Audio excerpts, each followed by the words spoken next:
Welcome the our channel. Today we how to fix course navigation with Canvas, full guide step by step clearly. To fix course navigation with Canvas, start by logging into your Canvas account. Navigate to the course you want to adjust. On the left side of the course homepage, look for the settings option and click on it. In the settings menu, locate the navigation tab at the top of the page.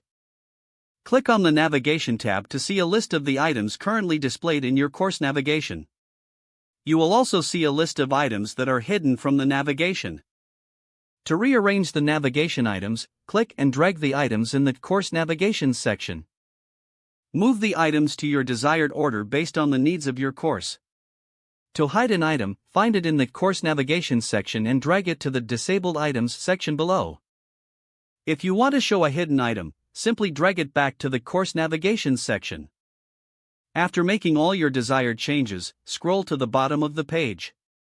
Click on the Save button to apply your changes. Once saved, return to your course homepage to see the updated navigation. Verify that all items are displaying as intended and in the correct order. If any issues arise, consider repeating the steps or checking for permission settings.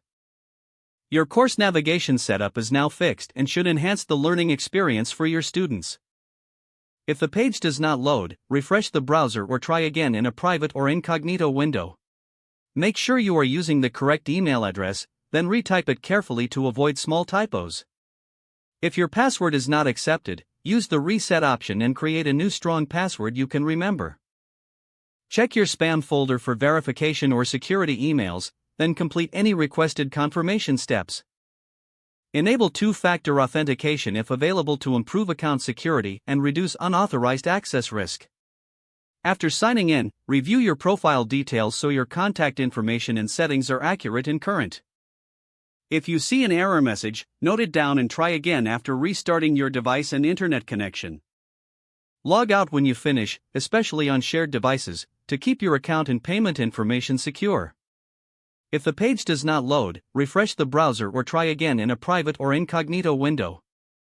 Make sure you are using the correct email address, then retype it carefully to avoid small typos. If your password is not accepted, use the reset option and create a new strong password you can remember. Check your spam folder for verification or security emails, then complete any requested confirmation steps. Don't forget to like this video and subscribe to our channel for more step-by-step tech guides.